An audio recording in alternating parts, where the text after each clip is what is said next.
1965 Deberti Chevrolet C10, nicknamed Slayer, which is a 6x6 Chevy C10. In the last video, a few days ago, when I kind of went over this car being the new car, I had mentioned it would be fun to make this into a drift car. It wasn't as fun as I thought it would be, but I did it anyway. I there were some factors that I didn't quite take into account, or at least not properly. So this isn't the best drift car. I wouldn't expect the best score with it. The main things I failed to take into account was how much grip the rear would have with four wheels. So braking traction isn't easy, and how much downforce that wing really put out. Because if it breaks traction and that it just wants to grab again, so kicking out the back end isn't the easiest thing in the world. But I managed to get a semi-user-friendly drift car made.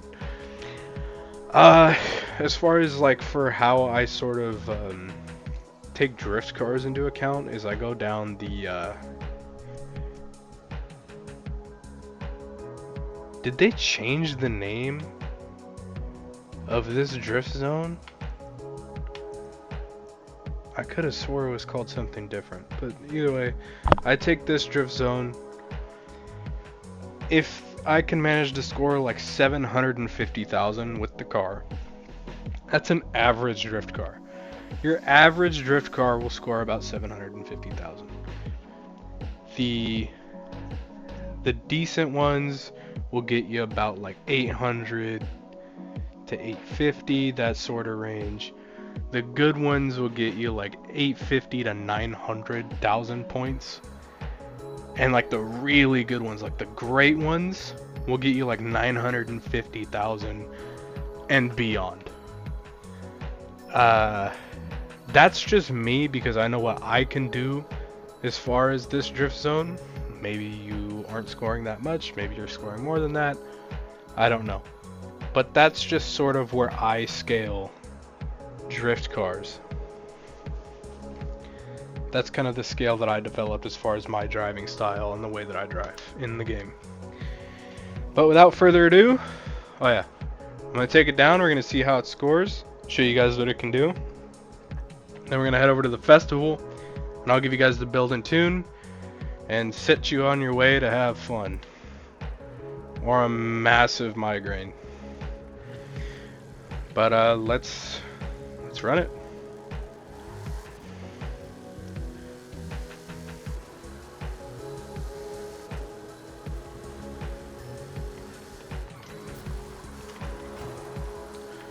Yeah, there's that wing kind of doing its job, sort of.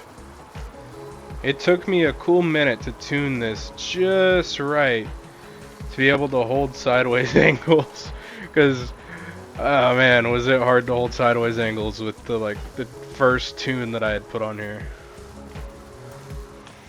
Oh, that is bad timing on me. As far as taking that corner, I should say.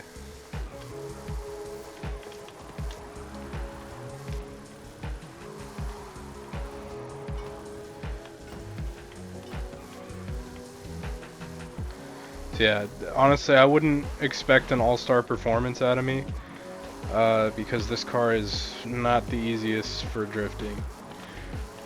But it is a good time, though. I will say that. You gotta be very heavy on that e-brake.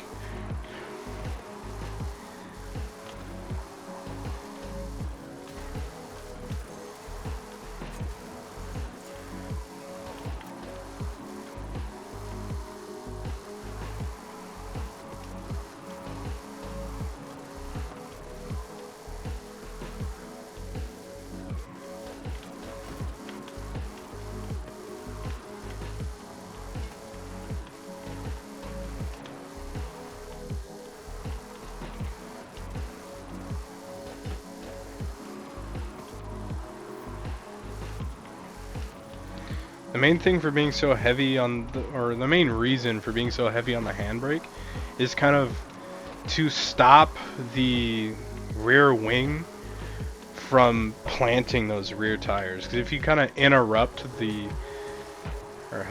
me reword that. So the rear wing, when the back end kicks, because of the downforce, it's trying to re-establish grip on the rear tires.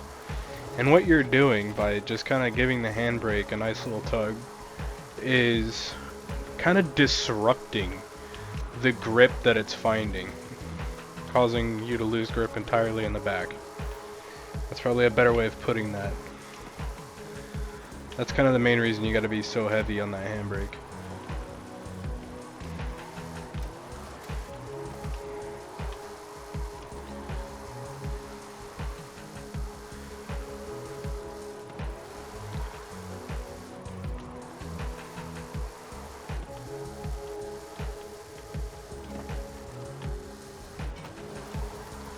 Last corner. So yeah, that's a pretty good score right there. Especially for the amount of struggle I was having to keep this thing sideways. Yeah, it's an amazing car though. Great car. Head on over to the festival. Or actually no, what am I doing? I can just do this and it'll take me inside and everything.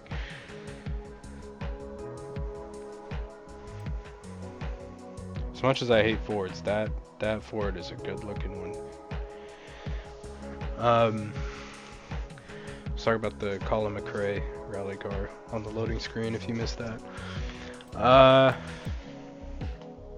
Let's get to it. Start with the upgrades, move to the tune, and we'll call it there. So starting with upgrades, I wanted the absolute most power I can squeeze out of this car, which is why I went with the 1,750 horsepower 7.4 liter V8 twin turbo. And I went all-wheel drive, which, if I'm being honest, I tried drifting this car rear-wheel drive. Not fun. It could have been the way I tuned it. I don't freaking know, but I think it's got more to do with there being 4 wheels in the back. So we made it all-wheel drive. Then moving on to tires. Drift tire compound. Stock 275mm front tires. You want the 335s in the rear. Go ahead and apply the wheels of your choice. I kind of like the stock ones, so I left it. As far as the wheel size, leave that stock as well. Drivetrain, you want the Race 7-speed transmission, the Race driveline, drift differential, race brakes, rally suspension because of its softness, and stock twin turbo. That's it for the build. Moving to the tune, which I hate doing this part because it's a complete excuse me, it's a complete mouthful. But for tires, you want 30 psi front and back. The gearing, you want 2.20 final drive, the rest leave it stock. Alignment, you want negative 4.5 in the front, negative 1.0 in the rear. For that camber, that is. For the toe, you want positive 2.6 out for the front, zeroed out for the back. The front caster, you want that up to 7 degrees. Anti-roll bars, 12.8 in the front, 13.4 in the rear. And then for back, sorry about that. For lost my train of thought there, but for the springs, in the front 308.2, for the rear 477.8. Ride height 5.2 in the front, 3.9 in the rear. For damping, your rebound, you want 5.7 in the front, 6.0 in the rear. For your bump, 2.2 in the front, 2.8 in the rear. Aero, I did do some tweaking here. For the front, you want 141. For the rear, you want 34. That's how I was even able to get this thing sideways, just screwing with that. Braking, 100% towards the front with 102% pressure. Then for the differential, for the front, 80 or 80. I seen the 8 in 28 and said 80 for some reason. 28% acceleration, 0% deceleration. For the rear, you want 100%. Can't speak English for some reason today. 100% acceleration, 0% deceleration. Center balance of 86 towards the rear. And that's it for the tune and the build. I showed you what it can do. Now it's time to send off this video. So we're gonna go end this with donuts as we always do. We can get this thing to kick out that back end, and we can.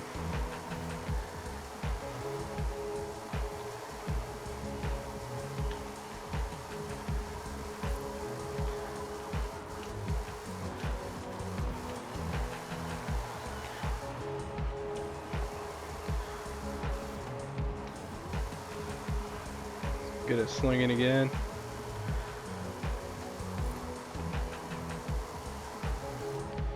Alright.